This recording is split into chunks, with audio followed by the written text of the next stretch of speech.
Hello and welcome to another edition of the Lanzarote news and weather. And this week in the news we're going to be covering the tragic story of the 17-year-old Lanzarote lad who was stabbed and died in London. We'll also be talking about the Moroccan tuna vessel which ran aground in Orsala, ended up in flames and spilling fuel and all kinds of contaminants into the ocean in the northern part of the island.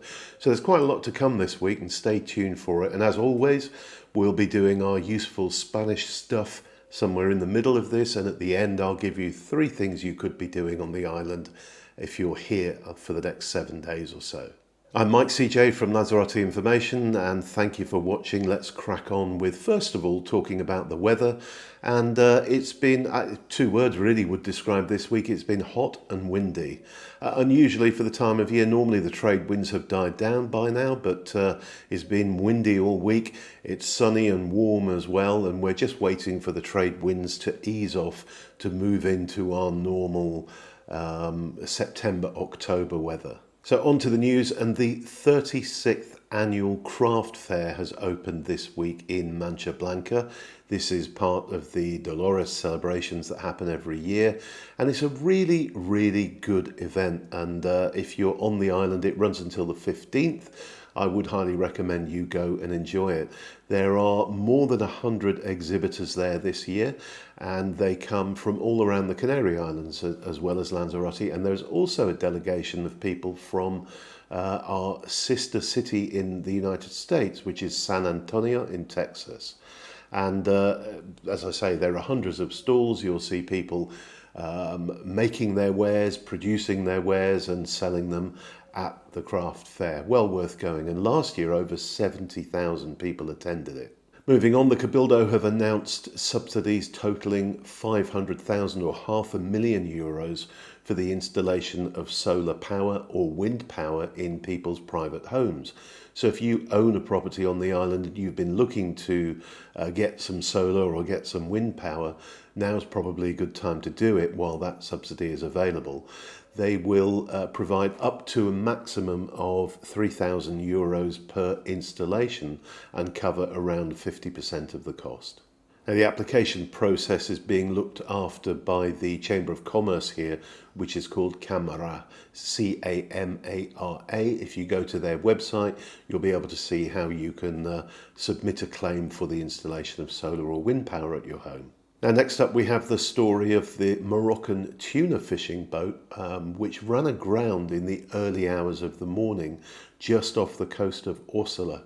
And there's a pretty dangerous reef there, and if you get too close into shore, as they did, you will run aground there. There were only 5 people aboard the vessel, and they managed to get themselves off, and they have all been rescued and they're safe.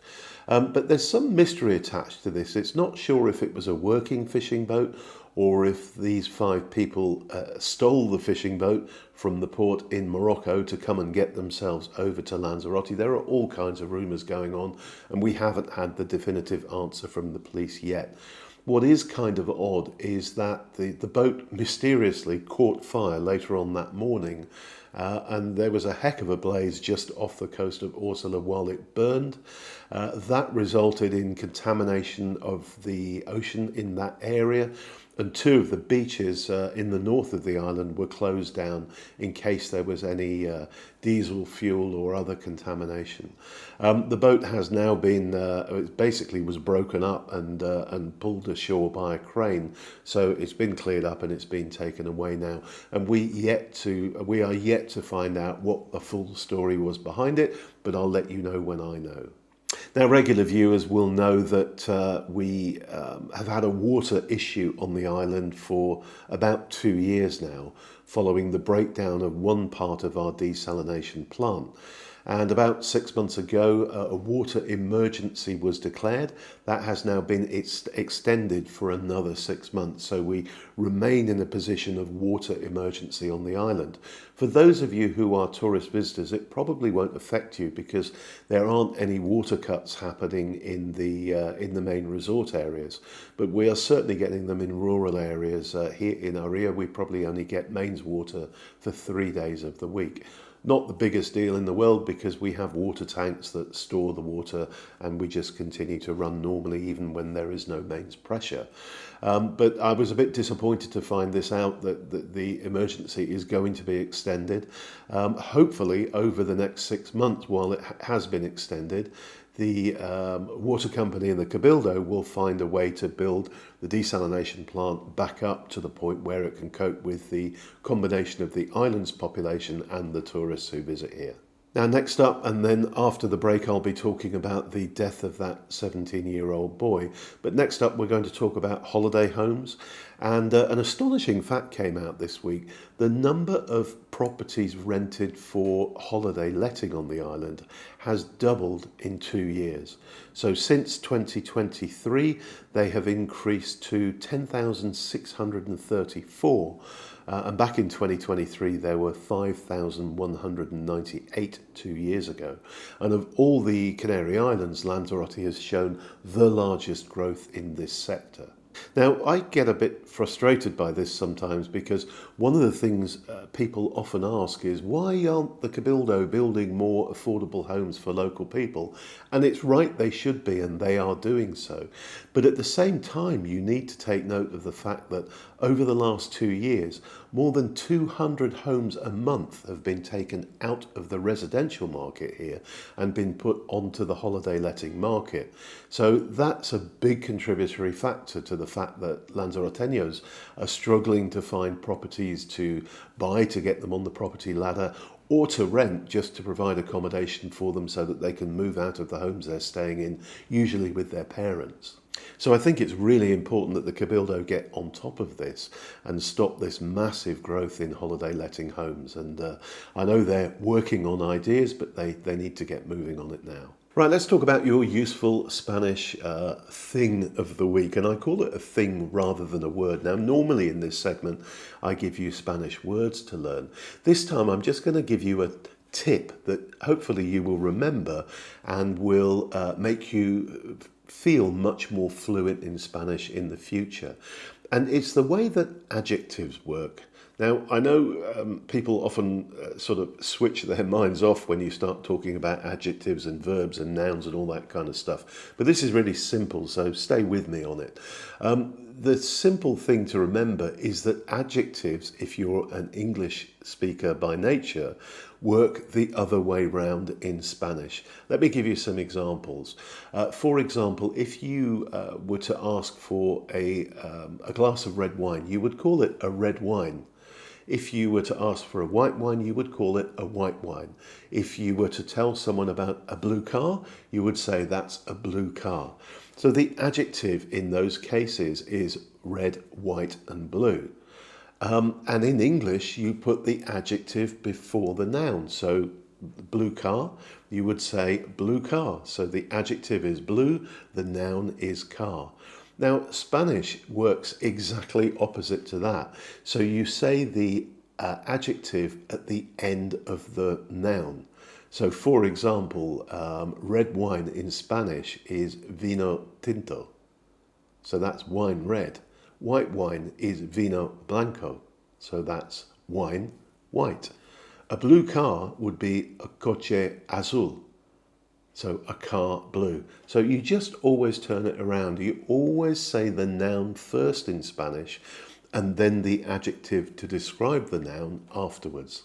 So I hope that's a useful rule for you to remember. Whenever you're saying anything, you always put the noun first, whatever it is first, and then the description of it afterwards. Okay, let's talk about that awful story that I trailed at the beginning. And this story is about a young 17-year-old Lanzarote lad. His name is Yeray Sanchez. Now, Yeray is pretty well known on the island. He's part of the family that owns a big events company here called Techno Sound. And he worked all through the summer that we've just been through, helping set up events and sound stages and all those kind of things with his family's company, Techno Sound. Now, he was in London with another lad from Lanzarote through the later part of the month of August. And what we know so far, and it appears that He and the other boy were attacked by a group of lads in London. They seem to range in age from 15 to 17, so similar age to the boys.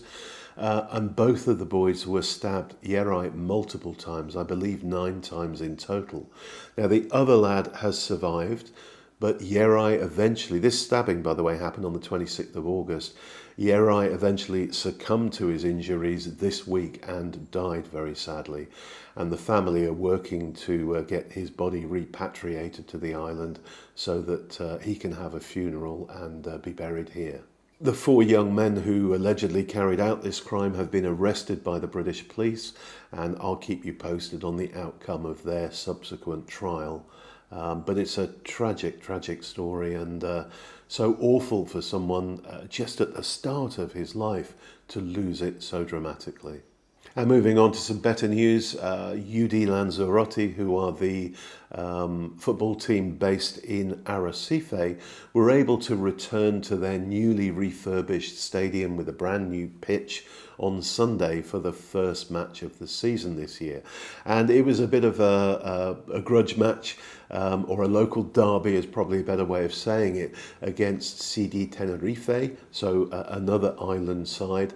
And Lanzarote won 2-1, so they've started with a win at the beginning of the season in their new stadium. So everyone who supports the team, the Rojillos as they're known, are very, very happy. Also this week on the island, the schools went back. The schools here, the kids have a very, very long summer break, and it seems like ages ago that I was saying schools out for summer. Well, they're back now, and we're seeing them walking up and down the road which goes past our house to the school in the village here. On the island as a whole, we now have 2,406 teachers, which is 75 more than last year. So they're all stuck into work and will be doing so through until the break for Christmas, which isn't that far away now. We had some stats through from AEMET, the weather people here, that was telling us that August was one of the hottest Augusts on record on the island. Several places recorded temperatures over 40 degrees during the early month heat wave. The hottest towns on the island during that heat wave were the ones on the sort of centre spine of the island, so away from the coast. They were Tinajo, Tias and Aria. Most of the island didn't see the temperature drop below 20 degrees through the whole month. So that's even including, that period at dawn when it's at its coldest. It was still 20 degrees or more over most of the island for the month of August. And 2 final pieces of good news for you before we get into the 3 things you could be doing on the island next week. And the first is that the wine harvest wasn't as bad as it was expected to be. At one stage, there was a prediction that we would only gather around 650,000 kilos of grapes for the wine harvest, which would have made it the worst ever. In fact, in the end, they managed to gather in 850,000 kilos. So it's still in the 4 worst harvests of recent years, but nevertheless, it's a bit better than was expected. And that was because there was a second shooting of some of the vines caused by the kind of mismatch of the weather this year that enabled them to bring some more in. What we don't know is what the quality is like as yet, but normally when the harvest isn't great, the quality is relatively high. So there are high hopes that this year's harvest could produce some really, really good quality wine. I'll let you know when we know. And finally, the Playa Honda Urban Park is now open. This is the new park that is kind of near the airport runway end of Playa Honda, and it has the very cool wind trees in it.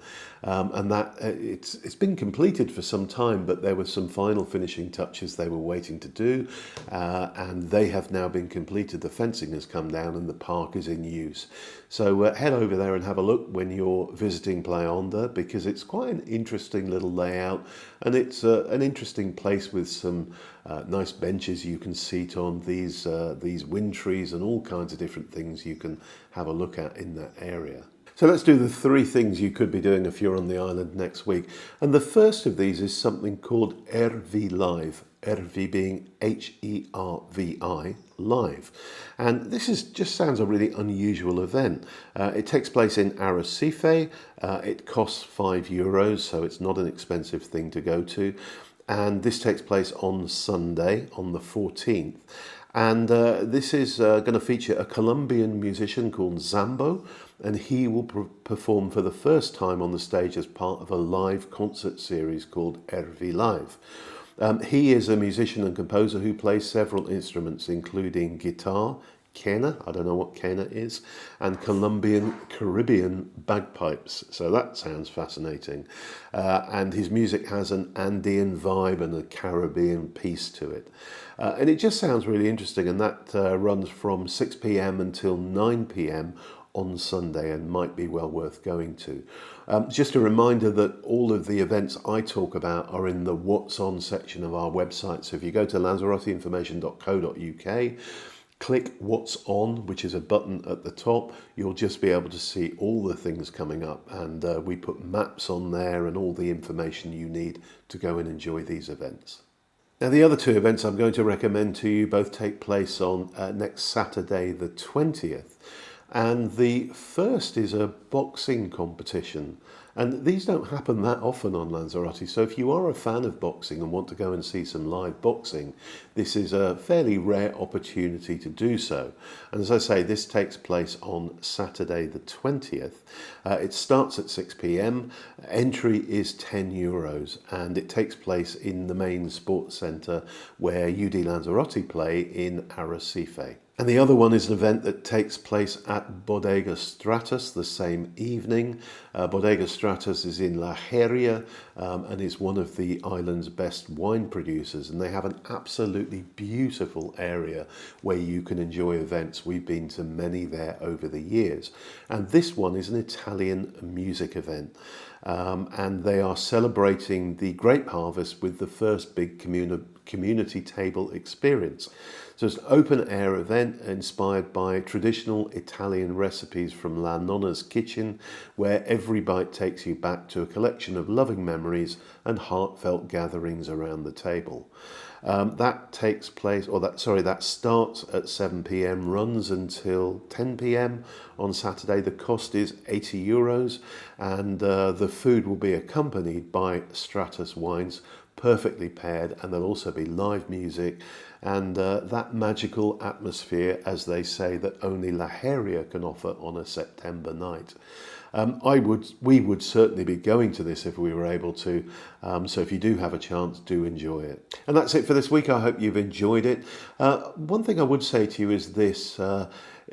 In these videos, I present the news of the island, and I try and do it as factually as possible.